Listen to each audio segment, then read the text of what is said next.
In the heart of a remote African wildlife reserve, where the sun blazed over golden plains and the wind whispered through the tall grass, something out of the ordinary was about to unfold. The air was still, broken only by the distant cries of birds and the occasional rustle of life hidden in the undergrowth. Amid this vast, untamed wilderness, a lion, majestic, powerful, and feared by all, was making his morning patrol. His strides were calm but purposeful, his amber eyes scanning the terrain with the silent authority earned through years of survival. He was not hungry, nor was he hunting. It was simply his routine, a path carved over time through instinct and dominance. But today, something was different. As he moved through the brush, his nose twitched. A strange scent, foreign to his daily experience, drifted through the wind. It wasn't the familiar musk of prey, nor the rival stench of another predator. No, this was human. Not just any human. There was urgency in it. It was fear, pain, desperation. The lion paused, ears twitching, body still as a soft, barely audible sound reached him. Muffled cries like someone struggling to breathe through clenched teeth. His head lifted higher, eyes narrowing as he changed direction. Moving cautiously, yet with intent, he pushed through the thick bushes, guided by instinct as much as by curiosity. The sight that greeted him was both shocking and unfamiliar. Tied tightly to the trunk of a weathered acacia tree was a woman, her uniform dusty, her skin scraped, and her body slumped. A wildlife ranger. Her arms were bound behind her back with rope, and a gag covered her mouth. Bruises marked her cheeks, and blood streaked her forehead. Her eyes, though half shut, flickered with terror as they locked onto the lion's. She was barely conscious, likely dehydrated and exhausted.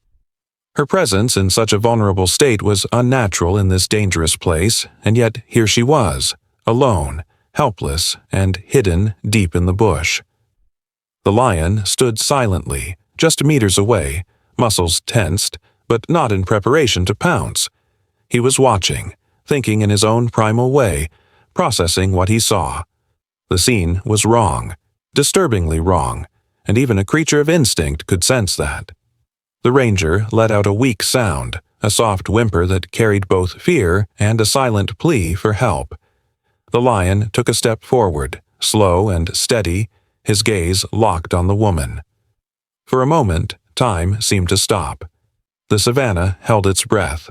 The predator and the protector, alone in the wild, bound by a mystery neither fully understood, now stood face to face in a moment charged with silent tension and unspoken questions. The lion's golden eyes locked onto the ranger's, unblinking and intense, as if trying to understand her presence, her pain, and her fear. In that charged moment, everything around them seemed to fall silent. The chirping of birds ceased, the rustling of leaves paused, and even the wind held its breath. Time stood still. The ranger's heart pounded violently in her chest, unsure whether it would be her last few beats.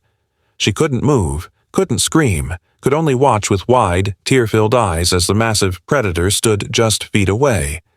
Was this how it ended for her? In the jaws of a lion, alone and forgotten in the wilderness? But then, something unexpected happened. The lion didn't lunge, didn't snarl at her, didn't show his teeth in threat. Instead, he tilted his head slightly and took a slow step forward, nose raised to the wind. He sniffed once, twice, then a low, guttural growl rumbled from deep within his chest. But the sound wasn't directed at the woman. No, his eyes had shifted. They weren't on her anymore. They were locked on something behind her. His body lowered slightly, muscles tensing not to attack her but to defend. His growl deepened, primal and warning. Confusion and fear mixed in the ranger's expression. What was behind her? She couldn't turn her head to look. Her body trembled from both pain and the terrifying uncertainty. Then, the silence shattered. Leaves rustled violently. Branches snapped. From the shadows of the dense bush behind the tree, two figures emerged. Men. Human. but not rescuers. They were rough, unshaven, dressed in camouflage, their eyes cold and calculating. Each carried a rifle slung over their shoulder, and their expressions twisted into shock the moment they laid eyes on the lion. Poachers. The same kind of men the ranger had been fighting against for years, the ones who killed without remorse for horn, hide, or trophy. The lion growled louder, stepping to the side of the bound woman, placing himself between her and the men like a sentry. The poachers stopped in their tracks, one of them instinctively reaching for his weapon. But he hesitated. The lion's body was coiled, ready to strike, eyes blazing with territorial fury. The poachers hadn't expected this. They had left the ranger here to die slowly, thinking no one would ever find her. And now, fate had delivered something entirely different. A lion standing guard over the very woman they meant to erase. One of the poachers muttered something under his breath, glancing nervously at his partner. The ranger, though barely conscious, could sense the shift. This wasn't over. The danger hadn't passed. But the lion, this wild, untamed creature, had made a choice. He was protecting her. The balance of power had shifted, and what was supposed to be a quiet, cruel act was now a standoff between man and beast in the unforgiving heart of the wild. What the poachers didn't know, what they could never have imagined, was that the lion standing before them was not just any wild predator. He carried a past, one deeply tied to the very woman they had left to die. Years ago, he had been found as a starving, injured cub, his leg caught in a steel trap set by poachers much like the ones before him now. Barely alive, he had been rescued by a young ranger who had risked her life to free him. She had cleaned his wounds, fed him with her own hands, and nursed him back to health. That ranger was her. Though eventually released back into the wild, his early memories were forever imprinted with the scent, the voice, and the kindness of the human who had shown him compassion when the world had shown him cruelty. Now, fate had brought them together again in the most extraordinary way. As the poachers hesitated, debating whether to shoot or flee, the lion's eyes flashed with recognition, not of faces, but of intent. He saw the same cruelty he had once endured, and this time he would not run. With a deafening roar that echoed across the savannah, the lion launched forward. His paws thundered against the earth, a blur of golden fur and power as he lunged directly at the men.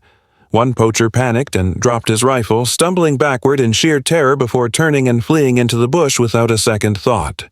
The other, hands shaking, managed to raise his weapon and fire, but the bullet went wide, missing the lion by inches. The sound rang through the air, loud and terrifying, but it only seemed to fuel the lion's fury. The poacher fell back, scrambling, and dropped his rifle in fear as the lion closed the distance, teeth bared, and growled deep enough to shake the bones. In the chaos, the ranger, still tied but driven by adrenaline and hope, began to move. Her wrists scraped against the rope with every wiggle, skin burning with friction, but she didn't stop. The lion's presence had bought her seconds, precious seconds she was determined to use. Her fingers worked at the knots, twisting, pulling, forcing her way through pain and exhaustion. Behind her, the lion had cornered the armed poacher, towering over him with snarling fury, daring him to move. The poacher froze, eyes wide, not from bravery but from pure, paralyzing fear. The lion didn't strike, but he didn't need to. The message was clear: move and die. Just then, with one final tug, the ranger loosened the binding enough to slip one hand free. Gasping, shaking, she ripped the gag from her mouth and worked quickly to free her other arm. Bloodied, bruised, but alive, she slumped forward, free from the tree at last. The lion turned to her briefly as if checking to make sure she was still breathing, before returning his gaze to the threat. A wild animal had remembered mercy, and in doing so, he had saved the woman who once saved him. Minutes later, the sound of engines broke the stillness as a patrol team, guided by the faint signal from the ranger's emergency beacon, arrived at the scene. The poachers, still shaken and unarmed, were swiftly arrested. The lion stood a short distance away, not fleeing, not aggressive, just watching, calm, regal, as if awaiting her acknowledgement. The ranger, tears streaking down her dust-covered face, looked at him and saw the old scar above his eye. In that instant, memory flooded back. It was him, the helpless cub she had once saved. What began as a nightmare had become a story of loyalty, courage, and redemption.